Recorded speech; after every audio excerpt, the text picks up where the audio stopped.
Hello everyone, my self विभव तिवारी और मैं आपका स्वागत करता हूं परीक्षा मंथन के ऑफिशियल यूट्यूब चैनल पर।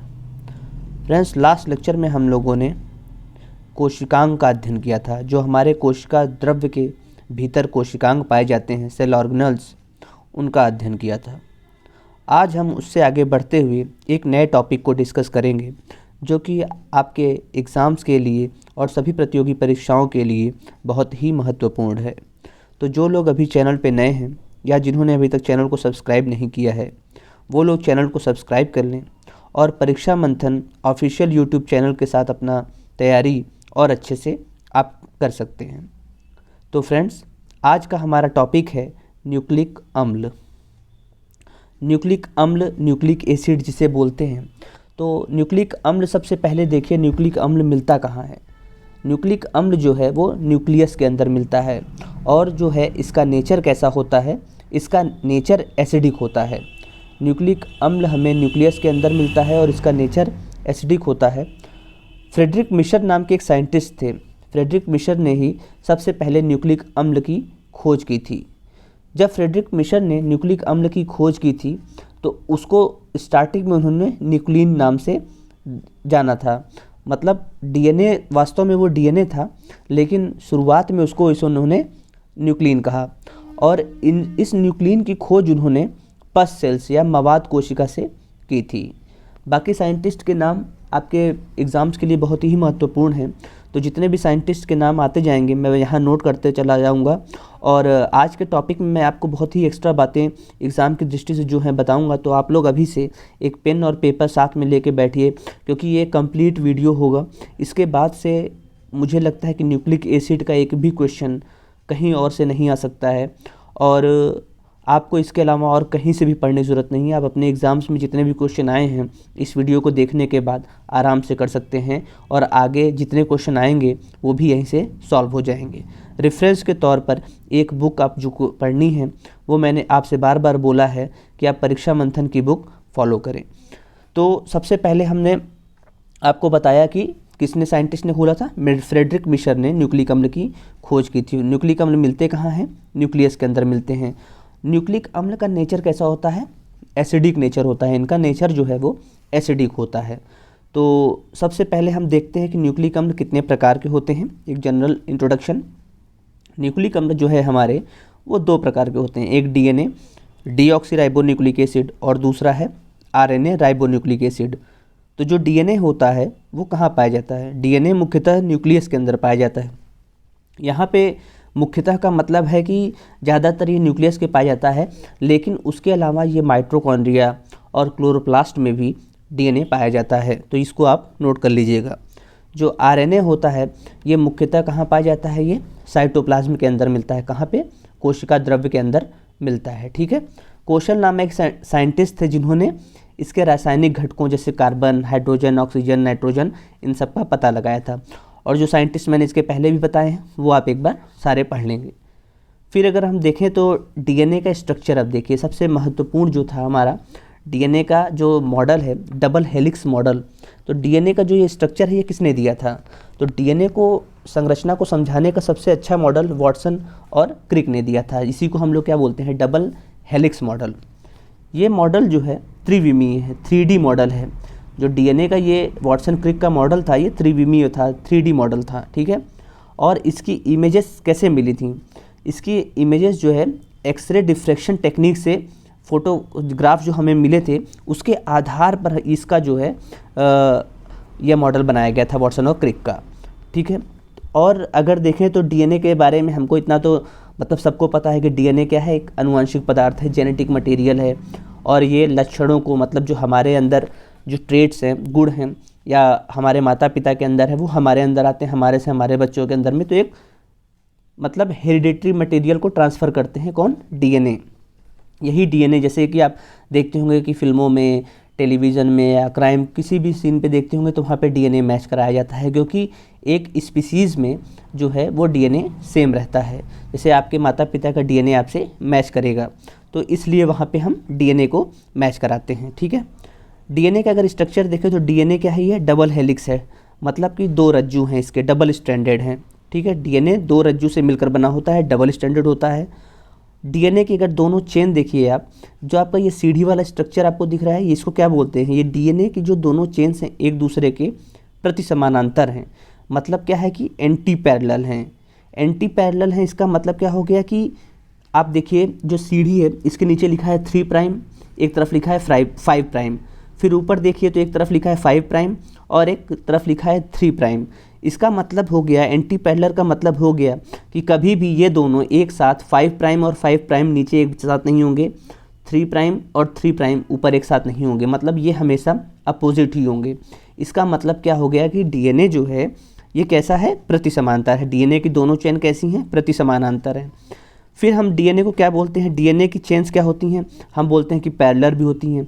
अब आप इसका जो है दूसरा स्ट्रक्चर देखिए, जो ये कुंडलित संरचना है आपकी, तो इसमें आप देखिए जो डीएनए के दोनों चेन्स हैं, आप देखिए ये दोनों क्या है, एक दूसरे के समानांतर हैं। ये आपको ऐसा लिख रहा है बीच में वो काटी हुई, लेकिन ऐसा नहीं, वो ऊपर से ऐसे स्पाइरल हैं।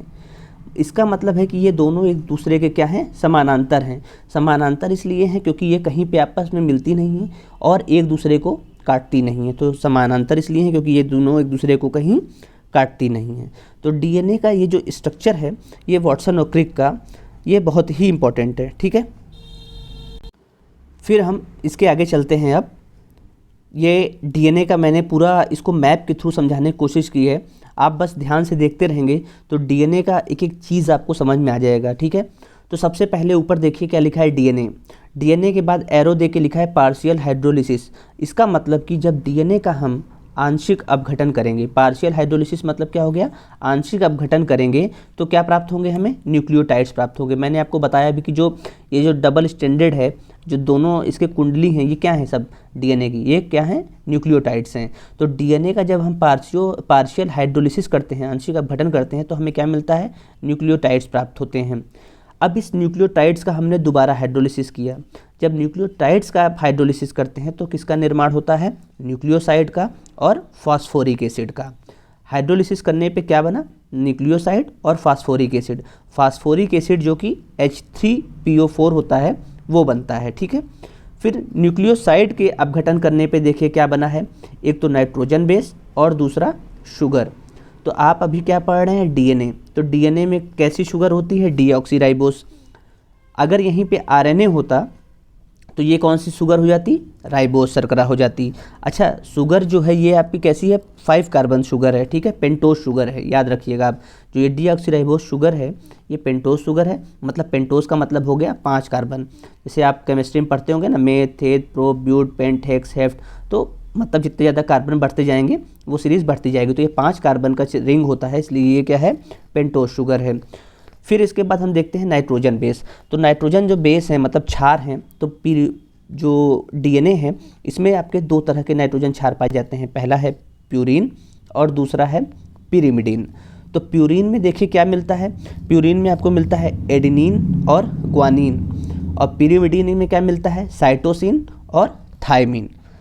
जब आप आरएनए का यही स्ट्रक्चर देखेंगे तो बस एक डिफरेंस होता है इसमें, मैं आपको यहाँ बता दूंगा, अभी आगे जब मैं आरएनए पढ़ाऊंगा तो वहाँ भी बताऊंगा। वहाँ पे बस पिरिमिडीन में आपको यूरेसिल मिलेगा, बाकी सब यही सेम रहेगा प्रोसेस।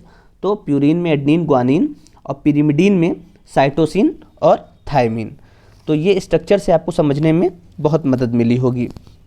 इसका मतलब हमें क्या समझ में आया कि डीएनए क्या है, डीएनए एक पॉलीमर है, किसका है, न्यूक्लियोटाइड का, ठीक है, इस स्ट्रक्चर को देखने पर। तो मतलब ये जो न्यूक्लियोटाइड होता है, डीएनए का जो ये न्यूक्लियोटाइड है, किन 3 चीज़ों से मिलकर बना है, पहला हो गया नाइट्रोजन बेस, दूसरा हो गया शुगर और तीसरा हो गया आपका फास्फोरिक एसिड या तो फॉस्फेट, मतलब H3PO4। तो आप इसको नोट डाउन करते चाहिए जितनी चीज़ें मैं बता रहा हूँ। तो जो 3 चीज़ों से मिलकर बना है आपका न्यूक्लियोटाइड, नाइट्रोजन बेस, शुगर और फास्फेट मतलब फास्फोरिक एसिड।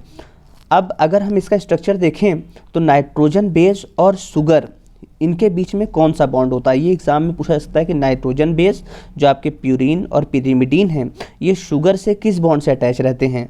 तो इन दोनों के बीच में, नाइट्रोजन बेस और शुगर के बीच में आपके ग्लाइकोसिडिक बॉन्ड होता है, ठीक है, मतलब कि ये नाइट्रोजन क्षार जो है वो शुगर के फर्स्ट कार्बन से जुड़े होते हैं।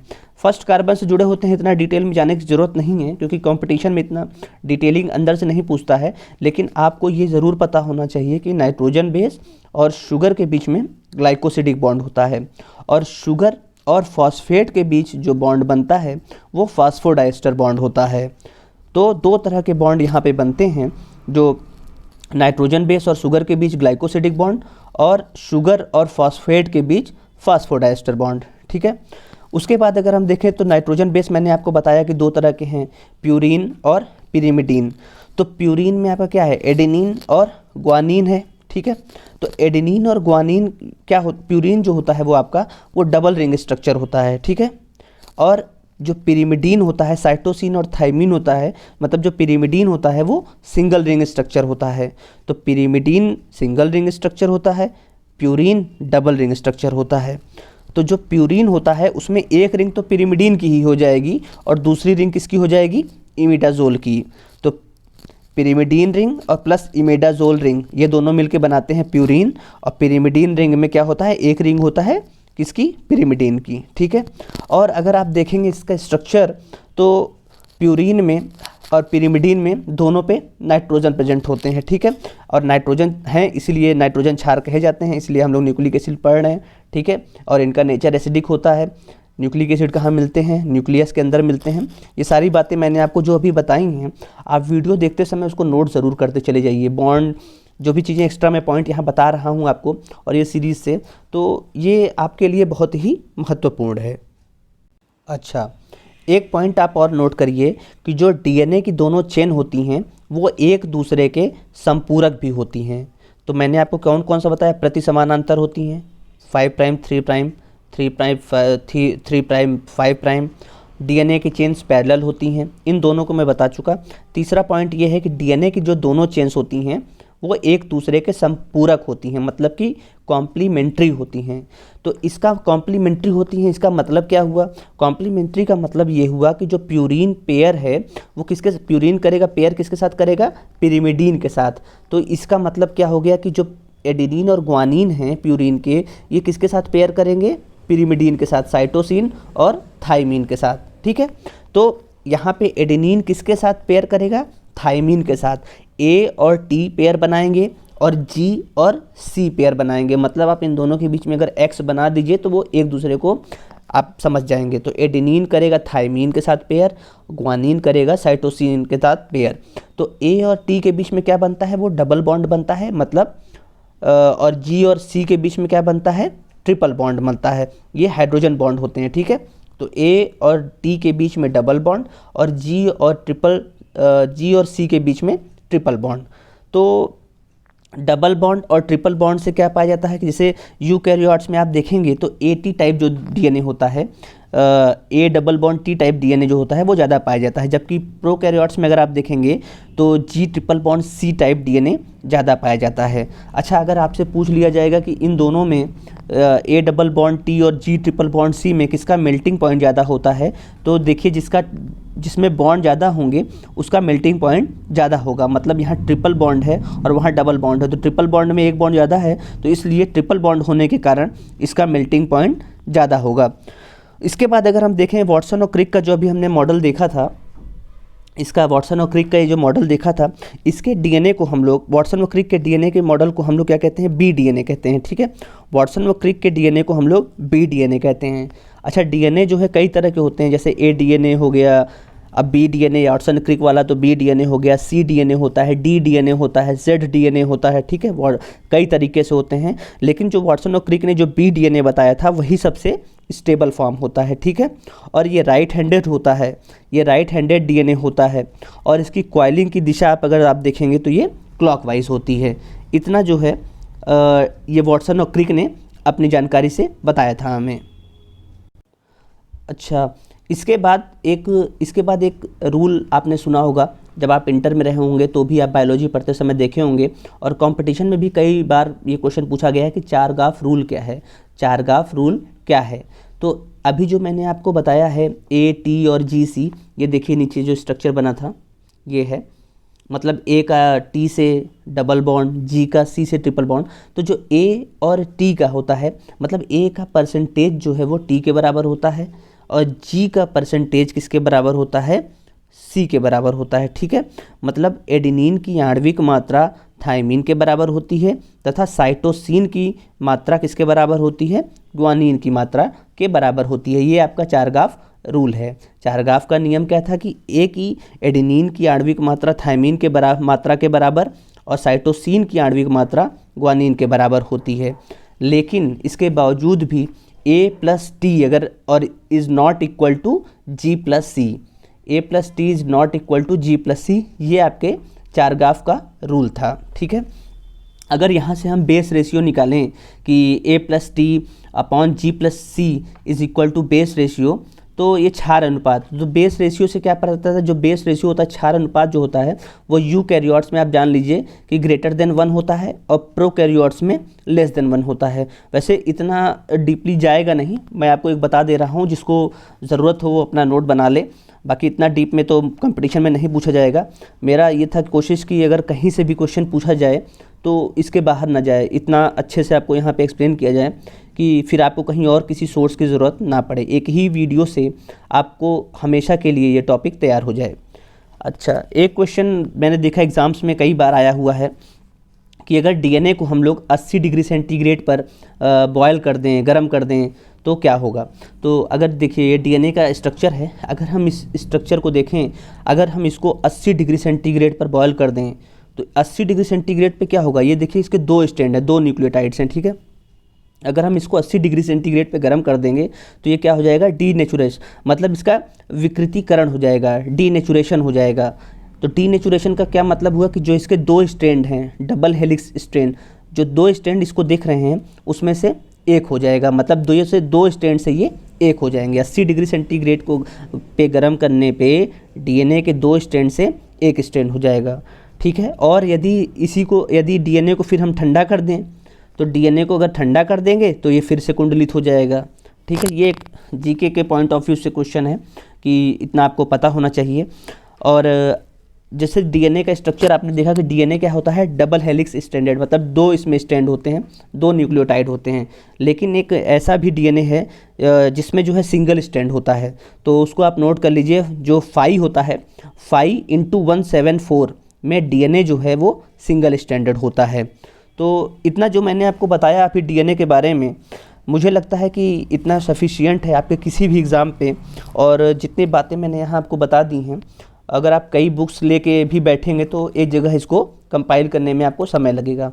तो परीक्षा मंथन की जो टीम आपके लिए काम कर रही है, आप उसका फ़ायदा उठाइए और इनसे जुड़कर एक जगह पे सारे जितने भी आपके एग्ज़ाम से रिलेटेड पॉइंट हैं सब बताए जा रहे हैं। तो आप वीडियोस को लगातार कंटिन्यू देखते रहिए और अपने शॉर्ट नोट्स को बनाते रहिए। इसके बाद हम आते हैं अपने नेक्स्ट टॉपिक पे, जो कि है आरएनए। तो आरएनए का स्ट्रक्चर आप देख रहे होंगे कि आरएनए जो है वो सिंगल स्ट्रैंडेड है। ठीक है, और आरएनए का जो प्रमुख कार्य है वो क्या होता है कि ये प्रोटीन संश्लेषण में सहायता करता है। और हमको पता है कि आरएनए क्या होता है, ये नॉन हेरिडेटरी मटेरियल है, मतलब कि गैर अनुवांशिक पदार्थ है। डीएनए जो है हमारा वो अनुवांशिक पदार्थ है। लेकिन आप जो है कहीं कहीं देखेंगे तो जो वायरस आरएनए है वो आपका जेनेटिक मटेरियल की तरह काम करता है, अनुवांशिक पदार्थ की तरह कार्य करता है। तो जैसे कि टोबैको मोज़ेक वायरस जो होता है, उसमें ये टोबैको मोज़ेक वायरस में जो आरएनए है वो अनुवांशिक पदार्थ की तरह काम करता है। ठीक है, और आप इसका स्ट्रक्चर देख ही रहे हैं कि ये एक कुंडलित है, सिंगल स्टैंडर्ड संरचना है। ठीक है, और आरएनए कहाँ मिलता है, आरएनए आपके कोशिका द्रव्य में बिखरा रहता है। तो आरएनए कहाँ पे मिलता है, कोशिका द्रव्य में बिखरा रहता है, सिंगल स्टैंडर्ड रहता है, प्रोटीन संश्लेषण में सहायता करता है, गैर नॉन हेरिडेटरी जो है मटेरियल है, और टोबैको मोज़ेक वायरस में ये अनुवांशिक पदार्थ की तरह कार्य करता है। ठीक है, इसके बाद हम आते हैं आरएनए के प्रकार। जो अच्छा आरएनए का आप ये देख लीजिए, वहाँ पे मैंने आपको बता दिया था सारी चीज़ें। तो जो आपको जब डीएनए को मैं एक्सप्लेन कर रहा था कि डीएनए का पार्शियल हाइड्रोलिसिस या होगा तो न्यूक्लियोटाइड बनेगा, फिर उसका हाइड्रोलिसिस तो न्यूक्लियो, तो सब कुछ सेम रहेगा। यहाँ पे भी सिर्फ और सिर्फ यहाँ पे थायमीन की जगह आपका आ जाएगा पिरिमिडीन के बेस में यूरेसिल। तो बस आपको यही अंतर पता होना चाहिए। और अभी आगे मैं जब डीएनए और आरएनए का अंतर बताऊंगा तो वहाँ पे आपको सारा डिटेल वहाँ पे दे दिया जाएगा। बाकी सब कुछ आरएनए का डीएनए का लगभग सेम है, ठीक है। फिर हम आते हैं जो आरएनए जो है कितने प्रकार के होते हैं। तो अगर आरएनए के प्रकार की बात करें तो आरएनए जो है 3 प्रकार के होते हैं। पहला है एमआरएनए, दूसरा है rRNA, ribosomal RNA, messenger RNA, फिर है ट्रांसफ़र आरएनए। तो मैसेंजर आरएनए मतलब क्या हो गया, संदेशवाहक आरएनए। तो सबसे पहले अगर देखें तो किसने एमआरएनए का नाम दिया था, जैकब व मोनार्ड ने एमआरएनए का नाम दिया था, ठीक है। तो एमआरएनए के पास क्या होता है, एमआरएनए के पास पॉलीपेप्टाइड श्रृंखला निर्माण के लिए क्या होता है, आनुवांशिक सूचना होती है। एमआरएनए के पास पॉलीपेप्टाइड श्रृंखला निर्माण के लिए आनुवांशिक सूचना होती है, इसलिए इसको हम एमआरएनए कहते हैं। और जितनी भी डीएनए की जो जेनेटिक इन्फॉर्मेशन होती है वो एमआरएनए के ऊपर कॉपी कर दी जाती है। तो एमआरएनए क्या करता है, फिर जब इसके ऊपर जितनी भी डीएनए की जेनेटिक इन्फॉर्मेशन कॉपी की जाती है तो एमआरएनए इस सूचना का उपयोग क्या करता है, फिर प्रोटीन निर्माण में करता है। मतलब उसको फिर प्रोटीन निर्माण के लिए दे देता है। तो इसका मतलब अगर देखें तो डीएनए क्या करेगा, डीएनए देगा किसको, एमआरएनए को, और फिर एमआरएनए क्या करेगा, प्रोटीन बनाएगा, ठीक है। और अगर स्ट्रक्चर देखें एमआरएनए का, अगर स्ट्रक्चर देखा जाए तो एमआरएनए लंबा होता है, धागे नुमा होता है, एक रज्जुकी होता है। आरएनए आपको पता है सिंगल स्टैंडर्ड है तो एक रज्जुकी होता है। अल्पकालिक होता है, मतलब शॉर्ट टाइम होता है। अल्पकालिक हुआ मतलब कि ये कुछ प्रोटीन चेन बनाने के बाद ये नष्ट हो जाता है। कौन, एमआरएनए कुछ प्रोटीन चेन बनाने के बाद नष्ट हो जाता है, ठीक। एमआरएनए का जो निर्माण होता है वो कहाँ होता है, संश्लेषण जो होता है एमआरएनए का वो केंद्रक में होता है। और केंद्रक के पास जो है एमआरएनए कहाँ चला जाता है, कोशिका द्रव्य में चला जाता है। और कोशिका द्रव्य में ही हमें पता है कोशिकांग पाए जाते हैं। और कोशिकांग जिसमें से एक राइबोसोम एक कोशिकांग है, और यहाँ पे ये राइबोसोम से जुड़कर क्या करता है, प्रोटीन का निर्माण करता है। मतलब एमआरएनए का निर्माण हुआ कहाँ पे, केंद्रक में। केंद्रक से वो गया कोशिका द्रव्य में। कोशिका द्रव्य में ये किससे मिला, राइबोसोम कोशिकांग से मिला। और यहाँ राइबोसोम से मिलकर ही ये प्रोटीन का निर्माण करता है। और एमआरएनए जो है वो 2 तरह का होता है, पॉलीसिस्टोनिक एमआरएनए और मोनोसिस्टोनिक एमआरएनए। एमआरएनए के 2 टाइप्स होते हैं, पॉलीसिस्टोनिक एमआरएनए और मोनोसिस्टोनिक एमआरएनए। जो पॉलीसिस्टोनिक एमआरएनए होता है वो प्रोकैरियोटिक होता है, और मोनोसिस्टोनिक एमआरएनए जो होता है वो यूकैरियोट्स में होता है। तो इतने पॉइंट्स मैंने आपको बता दिए हैं। आप इन पॉइंट्स को अगर नोट करके एक अपना अच्छा सा बना लेंगे तो मुझे लगता है कि उसके बाद आपको कहीं और से पढ़ने की ज़रूरत नहीं होगी, ठीक है। इसके बाद हम आते हैं राइबोसोमल आरएनए, आरआरएनए। जो आरआरएनए होता है, राइबोसोमल आरएनए, इसका निर्माण कहाँ होता है, यह राइबोसोम के अंदर मिलता है। इसका निर्माण तो आपके जो है केंद्रिका में होता है, न्यूक्लियोलस में होता है, और उसका कहाँ होता था, केंद्रक में होता था। लेकिन राइबोसोमल आरएनए जो है कहाँ मिलता है, ये हमें राइबोसोम के अंदर मिलता है। क्योंकि अगर राइबोसोम का हम निर्माण देखें तो किससे होता है, राइबोसोम का जो निर्माण है वो आरआरएनए मतलब राइबोसोमल आरएनए और प्रोटीन से मिलकर होता है। जिसमें से आरआरएनए की मात्रा देखी जाए तो 60% होती है लगभग, और प्रोटीन की मात्रा 40% होती है, ठीक है। आरआरएनए जो है वो टर्म किसने दिया था, राइबोसोमल आरएनए का जो टर्म है, माफ़ करिएगा यहाँ पे मैंने कुरलैंड ने एमआरएनए, यहाँ पे आप इसको आरआरएनए कर लीजिएगा, या जो डिस्क्रिप्शन में पीडीएफ दी जाएगी तो वहाँ पे सही कर दिया जाएगा। डिस्क्रिप्शन में सभी वीडियोस के आपको सारी पीडीएफ से मिल जाएंगी, आप इनको वहाँ से डाउनलोड कर सकते हैं। तो कुरलैंड ने आरआरएनए टर्म दिया था, ठीक है। और यहाँ भी मिसप्रिंट हो गया है। तो ये आरआरएनए का जो प्रमुख कार्य है वो क्या होता है, प्रोटीन संश्लेषण को उत्प्रेरित करना, ठीक है। अच्छा, आरआरएनए राइबोसोमल आरएनए जो होता है वो अघुलनशील होता है, मतलब कि ये 1 मोलर NaCl के सोल्यूशन में नहीं घुलेगा। तो आरआरएनए क्या होता है, अघुलनशील आरएनए होता है। इसका निर्माण मैंने आपको अभी बताया कि किसमें होता है, केंद्रिका में होता है, न्यूक्लियोलस में होता है। जबकि एमआरएनए का निर्माण कहाँ होता था, केंद्रक में होता था, वहाँ से वो किस में चला जाता था, कोशिका द्रव्य में चला जाता था। अगर हम तीनों आरएनए को देखें, एमआरएनए, आरआरएनए और टीआरएनए मतलब ट्रांसफ़र आरएनए, तो सबसे ज़्यादा स्थायी जो है आपका आरआरएनए होता है, ठीक है।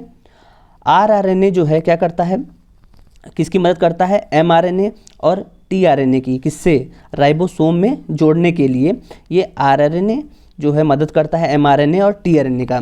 और इसके साथ ही ये क्या काम करता है, प्रोटीन संश्लेषण को उत्प्रेरित करता है। तो सबसे जो इसका प्रमुख कार्य है, जो एग्ज़ाम में आपके स्टेटमेंट के रूप में पूछा जा सकता है कि राइबोसोमल आरएनए का काम क्या है, तो जो आरएनए का जो प्रमुख कार्य है वो प्रोटीन संश्लेषण को उत्प्रेरित करना है। यहाँ पे आप इसको सही कर लीजिएगा, बाकी पीडीएफ में मैं इसको सही करके आपको दे दूँगा।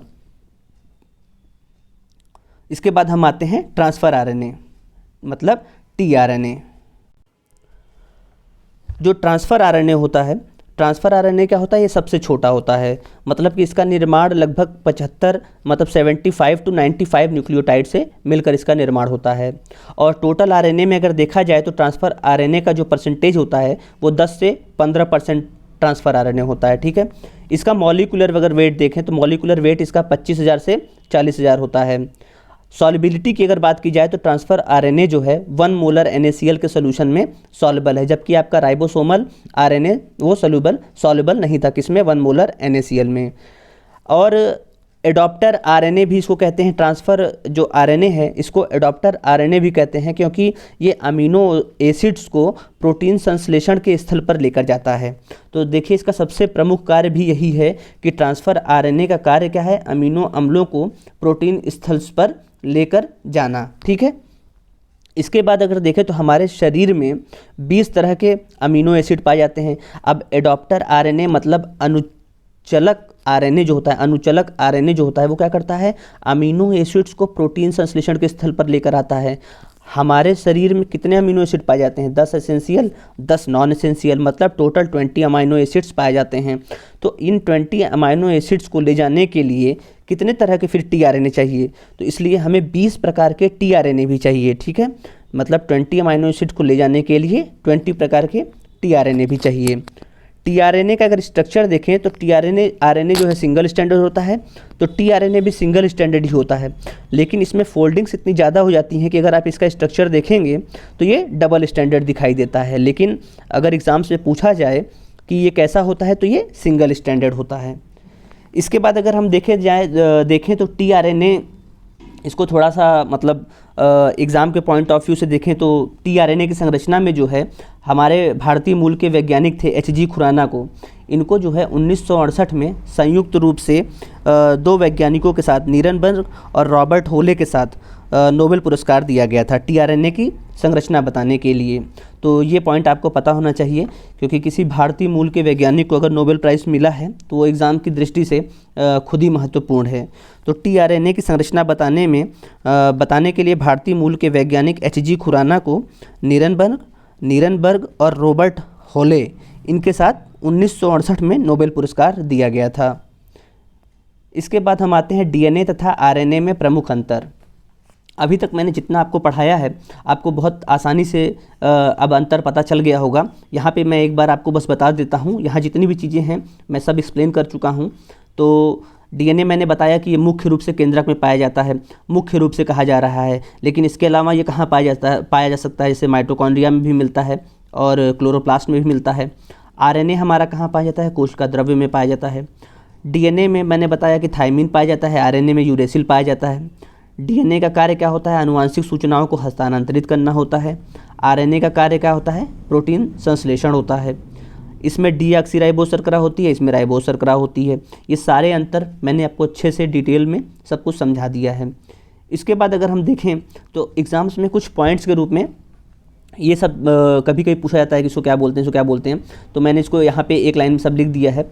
जब डीएनए, जैसे कि आप फोटो स्टेट कराते हैं, फोटो स्टेट में क्या होता है कि आप प्रिंट आउट निकालते हैं किसी चीज़ का, जैसे आप अपना वोटर आईडी करा रहे हैं, आधार कार्ड करा रहे हैं, तो जब एक फ़ोटोकॉपी से कई फ़ोटोकॉपी सेम टू सेम बनती जाती हैं तो वही समझ लीजिए रेप्लिकेशन है। मतलब जब डीएनए जो है वो अपने आप से दूसरा डीएनए बना ले, मतलब खुद का ही फोटो स्टेट बना ले, खुद की ही प्रतिलिपि बना ले, तो इसे हम क्या बोलते हैं, रेप्लिकेशन बोलते हैं। दूसरा पॉइंट अगर देखें तो डीएनए से आरएनए बनाना। अगर डीएनए से हम आरएनए बना रहे हैं तो इस प्रोसेस को हम कहते हैं ट्रांसक्रिप्शन, ठीक है।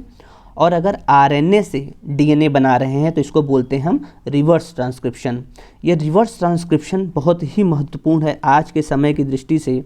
अभी मैं इस पर चर्चा करूँगा आगे, क्योंकि रिवर्स ट्रांसक्रिप्शन से ही आज बहुत विश्व में बहुत कोरोना के बारे में आपने पढ़ा ही होगा। तो कोरोना जो है, कोरोना वायरस जो है वो एक आरएनए वायरस ही है। इस पे अभी मैं आगे आपको बताता हूँ कि रिवर्स ट्रांसक्रिप्शन का फिर वहाँ से कैसे यूज़ किया जा रहा है। तो डीएनए से आरएनए बनना क्या होता है? ट्रांसक्रिप्शन होता है। और आरएनए से डीएनए बनना रिवर्स ट्रांसक्रिप्शन कहलाता है। आरएनए से प्रोटीन का बनना क्या कहलाता है? ट्रांसलेशन कहलाता है। ये एक एक स्टेटमेंट के फॉर्म में एग्जाम्स में आपसे पूछा जाता है, तो आप इसको नोट डाउन कर लीजिए।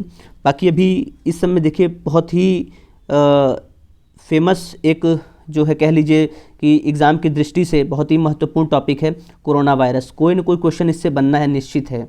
तो इसलिए जब ये आपके यहाँ पे सिलेबस में आया कि कोरोना का वायरस अगर देखें तो ये आरएनए वायरस है, और जब हम आरएनए और डीएनए, न्यूक्लिक अम्ल ये सब पढ़ रहे हैं, तो मुझे लगा कि इसकी चर्चा करना बहुत ज़रूरी है।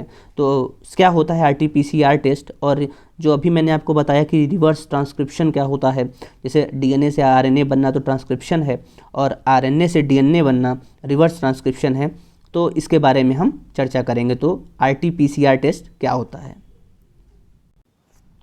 तो अगर हम देखें तो कोविड-19 क्या है? कोविड-19 एक आरएनए वायरस है। मतलब अगर एग्जाम्स में आप पूछा जाए कि जो ये कोरोना वायरस है ये आरएनए है कि डीएनए है, तो आप इसको बताइए कि ये आरएनए वायरस है। अब आरएनए वायरस है तो क्या होगा? ये सिंगल स्टैंडर्ड वायरस होगा, ठीक है, क्योंकि डबल स्टैंडर्ड आपका डीएनए होता है।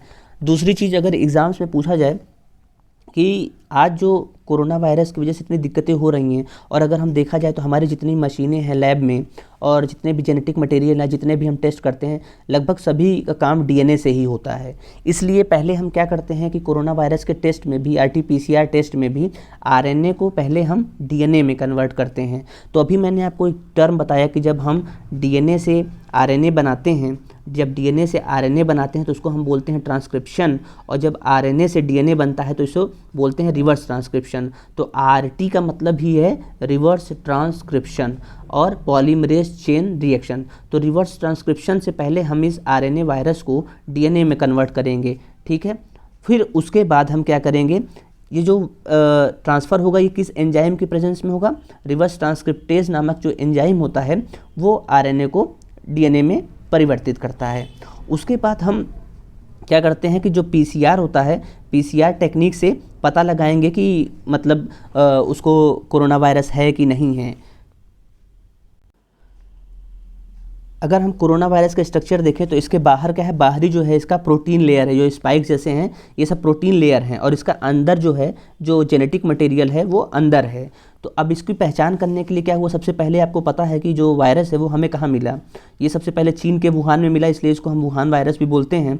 तो वहाँ पे क्या किया चाइना वालों ने? इसके जीनोम सीक्वेंस को निकाला, इसके जेनेटिक मटेरियल से इसके जीनोम सीक्वेंस को निकाला, और उसी जीनोम सीक्वेंस की कॉपी जो है पूरे वर्ल्ड में सबको दे दी, या सब कह लीजिए कि WHO को दे दी, और वहाँ से सब ने अपने जो है पीसीआर जो टेक्निक है उसमें उस जीनोम सीक्वेंस को एक तरीके से समझिए सेव कर लिया। अब जब हम क्या करते हैं कि अगर आरटीपीसीआर टेस्ट करते हैं, और जब आरटीपीसीआर में क्या होता है कि हम अपने नाक से बलगम या सलाइवा लेके उसमें जो है टेस्ट किया जाता है, तो उसमें क्या होता है कि अगर वही जीनोम सीक्वेंस अगर आपको कोरोना वायरस है तो जो पहले से पीसीआर मशीन में जो जीनोम सीक्वेंस है वो उससे मैच हो जाएगा।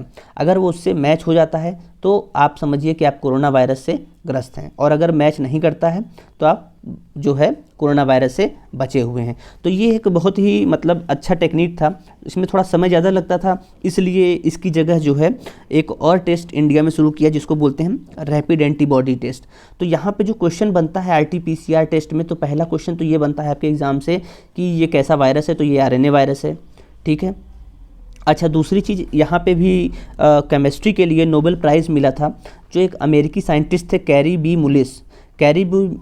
बी मुलिस को पीसीआर टेक्निक का आविष्कार करने के लिए 1993 में रसायन विज्ञान के नोबेल पुरस्कार से सम्मानित किया गया था। तो ये क्वेश्चन आपके एग्ज़ाम में आ सकता है, इसलिए मैंने इसको यहाँ पे आपको बता दिया कि अमेरिकी बायोकेमिस्ट कैरी बी मुलिस जो थे, इन्होंने ही पीसीआर तकनीक का आविष्कार किया था। अच्छा, आरटीपीसीआर के टेस्ट भी अलावा एक और टेस्ट है, इसके बारे में भी मैं आपको थोड़ा बता देता हूँ। एक होता है rapid antibody test. Rapid antibody test जो मास लेवल पे अगर आपको टेस्ट करना है कोरोना का, क्योंकि आरटीपीसीआर टेस्ट में समय ज़्यादा लगता है, तो रैपिड एंटीबॉडी टेस्ट जैसे कि, और इसको हम सेरोलॉजिकल टेस्ट भी कहते हैं। तो इसमें हम क्या करते हैं कि ब्लड सैंपल लेते हैं। अगर देखिए जब बॉडी के अंदर आपके कोई भी वायरस जब चला जाता है, प्रवेश कर जाता है, तो हमारे शरीर में तुरंत ही उसके खिलाफ क्या होता है, एंटीबॉडी बनना शुरू हो जाती हैं। और ये एंटीबॉडी कहाँ से रिलीज होती हैं, ब्लड के प्लाज्मा द्वारा। जब हम आगे अभी ब्लड के बारे में पढ़ेंगे तो ब्लड में पता चलेगा हमें कि आरबीसी होता है, डब्ल्यूबीसी होता है, प्लाज्मा होता है। तो जो ये ब्लड का प्लाज्मा होता है वहीं से हमारा एंटीबॉडी रिलीज होती हैं। तो एंटीबॉडी कहाँ पाई जाती हैं, ये प्लाज्मा में ही पाई जाती हैं। फिर अगर इसका जो ब्लड का सैंपल है, अगर हम इसके टेस्ट के बारे में देखें तो दो तरह से एंटीबॉडी पाई जाती हैं। एक होता है इम्यूनोग्लोबुलिन जी और एक होता है इम्यूनोग्लोबुलिन एम। ठीक है, अगर हम जब इसमें ब्लड डालते हैं इम्यूनोग्लोबुलिन एम में, अगर बॉडी में प्रवेश करेगा तो यहाँ से क्या होगा, इम्यूनोग्लोबुलिन एम जो है वो रिलीज़ होगा। और अगर 10 दिन बाद फिर टेस्ट करते हैं और इम्यूनोग्लोबुलिन जी अगर वहाँ से रिलीज़ होता है तो मतलब आप कोरोना से इम्यून हो गए। मतलब अगर इम्यूनोग्लोबुलिन एम अगर रिलीज़ हो रहा है एंटीबॉडी से वहाँ से, तो आप समझिए कि आप कोरोना से प्रभावित हैं या कोई न कोई वायरस आपके शरीर में प्रवेश किया है। और अगर आप इम्यूनोग्लोबुलिन जी वहाँ से रिलीज़ हो रहा है तो आप कोरोना से इम्यून हो चुके हैं। तो थोड़ा बहुत जानकारी जो RT-PCR टेस्ट था और इससे रिलेटेड जो साइंटिस्ट मैंने आपको बताया, ये बहुत ही इंपॉर्टेंट है। ये पूछा जा सकता है कि PCR टेक्निक का आविष्कार किसने किया था, तो कैरी बी मुलिस ने किया था। और 1993 में इनको इसीलिए रसायन विज्ञान का, केमिस्ट्री का नोबेल पुरस्कार मिला था। इसके बाद हम आगे चलते हैं। फिर है गुणसूत्र। तो गुणसूत्र की खोज किसने की थी, गुणसूत्र की खोज कोशिका विभाजन के समय स्ट्रॉसबर्गर नामक वैज्ञानिक ने की थी। और अगर हम देखें तो क्रोमोसोम का मतलब क्या होता है, गुणसूत्र का मतलब होता है कलर्ड बॉडी, मतलब रंगीन काया। क्रोमोसोम्स का जो नाम था वो सबसे पहले किसने दिया था, क्रोमोसोम का नाम सबसे पहले वॉल्डेयर नामक वैज्ञानिक ने दिया था। क्रोमोसोम्स को ही हम लोग हेरिडेटरी व्हीकल्स कहते हैं, मतलब कि ये आनुवांशिकता के वाहक हैं, क्योंकि ये जीन को एक पीढ़ी से दूसरी पीढ़ी में लेकर जाते हैं। इसलिए हम इनको गुणसूत्र को क्या बोलते हैं, आनुवांशिकता के वाहक, या कह लीजिए हेरिडेटरी व्हीकल्स। गुणसूत्र को अगर देखें तो इनको 4 पॉइंट से समझा जा सकता है। गुणसूत्र में साइज़, गुणसूत्र का नंबर, शेप, संरचना या मॉर्फोलॉजी। तो अगर गुणसूत्र का साइज़ देखें तो जो साइज़ है गुणसूत्र की वो प्लांट्स में ज़्यादा बड़ी होती है इन कंपैरिजन टू एनिमल। मतलब प्लांट के गुणसूत्र की साइज़ ज़्यादा बड़ी होगी किससे, एनिमल से। और नॉर्मली अगर इनकी साइज़ देखें, नॉर्मली अगर गुणसूत्र की साइज़ देखी जाए तो 0.25 से 30 माइक्रोन होती है। और इनके साइज़ का अगर आपको अध्ययन करना हो, अगर एग्ज़ाम से पूछे कि गुणसूत्र के साइज़ का अध्ययन करने के लिए हमें कोशिका विभाजन के समय किस अवस्था की जो है अध्ययन करना पड़ेगा, तो मेटाफेज अवस्था में जो है हम इनके साइज़ का अध्ययन कर सकते हैं। ठीक है, फिर दूसरी चीज़ आती है गुणसूत्र का नंबर, कि जैसे हमारे मनुष्य में या मानव जाति में कितने गुणसूत्र पाए जाते हैं। तो ये सबको पता होगा कि हमारे शरीर में या मानव जाति में 46 गुणसूत्र पाए जाते हैं। मतलब कि अगर गुणसूत्र देखें तो एक जाति में जो है, अगर एक जाति एक स्पीसीज में देखा जाए तो सब गुणसूत्रों की संख्या जो है वो समान होती है। बट अलग अलग जातियों में ये अलग अलग संख्या हो सकती है। फिर अगर देखें तो जो सबसे कम जो है संख्या जंतुओं में अगर देखें तो गुणसूत्र की संख्या सबसे कम किस में पाई जाती है, स्कैरिस में पाई जाती है। फिर अगर इसका शेप देखें गुणसूत्र का अगर शेप देखा जाए तो ये कई शेप का होता है, जैसे वी शेप का होता है, जे शेप का होता है, एल शेप का होता है। और ये जो शेप होता है गुणसूत्र का, जैसे यहाँ पे स्ट्रक्चर भी बना हुआ है, ये किस पे डिपेंड करता है, गुणसूत्र बिंदु की स्थिति पर निर्भर करता है। ये जो आपके सेंट्रोमियर दिख रहा है, गुणसूत्र बिंदु है, वहीं से इसके शेप की डिसाइड होता है। तो ये सब भी हमारे कौन से हैं, जेनेटिक मटेरियल हैं, या हमारे आप समझिए कि अगर एक पीढ़ी से दूसरी पीढ़ी में हमारे ट्रेट्स या हमारे लक्षणों को जो ले जाते हैं वो जीन हैं, गुणसूत्र हैं, क्रोमो और डीएनए हैं। ये तीनों ही हमारे जो एक तरीके से कह लीजिए तो एक पीढ़ी से दूसरे पीढ़ी में हमारे जो है लक्षणों को ले जाते हैं, माता पिता से हमारे अंदर से हमारे बच्चों के अंदर। तो इन तीनों का लगभग काम एक ही होता है। ठीक है, इसके बाद हम नेक्स्ट पॉइंट पे आते हैं, जीन के। जीन जो है, जीन की शब्द का सबसे पहले प्रयोग किसने किया था, जीन शब्द का सबसे पहले प्रयोग जोहानसन नामक वैज्ञानिक थे, इन्होंने किया था। और जीन होता क्या है, जीन जो है वो आनुवंशिकता की इकाई है। ठीक है, जीन आनुवंशिकता की इकाई है। वायरस में जीन जो है डीएनए और आरएनए से बना होता है। वायरस में जीन किससे बना होता है, डीएनए और आरएनए से बना होता है, जबकि यूकैरियोटिक जीवों में यह केवल डीएनए का बना होता है। ठीक, तो डीएनए का वह छोटा सा खंड जिसमें आनुवंशिक कोड रहता है वही जीन कहलाता है। और अगर ह्यूमन जीनोम प्रोजेक्ट के अनुसार अगर देखें तो मानव में 30,000 जीन्स मौजूद हैं। ठीक है, जीन ही लक्षणों के निर्धारक वाहक हैं, अर्थात जीन लक्षणों को एक पीढ़ी से दूसरे पीढ़ी तक पहुंचाते हैं। आपने पहले भी पढ़ा होगा कि जंपिंग जीन के बारे में पढ़ा होगा। तो जंपिंग जीन क्या होता है? जंपिंग जीन की जो अवधारणा थी वो किसने दी थी? बारबरा मैकक्लिंटॉक द्वारा। और इन्होंने किस पे प्रयोग किया था? ये मक्के पे प्रयोग किया था। तो ये क्वेश्चंस भी कई बार एग्जाम्स में आ जाता है। तो जीन, डीएनए, क्रोमोसोम, ये सब क्या होता है? हमारे लक्षणों को एक से दूसरे में ले जाने का कार्य करते हैं। जीन जो है वो गुणसूत्र पर रेखीय क्रम में पाए जाते हैं, ये आपको पता होना चाहिए। तो आज का इतना ही जो है रखते हैं डिस्कशन, और इसके आगे हम नेक्स्ट लेक्चर पे करेंगे। तो आज जितनी चीज़ें आपको पढ़ाई गई हैं वो मैंने जितनी चीज़ें लिखी हैं उससे कहीं ज़्यादा आपको बताया है, तो आप इसको नोट कर लीजिएगा। वीडियो देखते समय आप ज़रूर से पेन पेपर लेके बैठें और उसको नोट करते चलें साथ में, तभी अच्छा रहेगा। अदरवाइज़ बाद में करेंगे तो एग्ज़ाम टाइम आपको प्रॉब्लम होगी। और तब तक जो लोग अभी चैनल पे नए हैं, चैनल को सब्सक्राइब कर दें और परीक्षा मंथन से जुड़े रहें। और आज के लिए बस इतना ही। Thank you, all the best.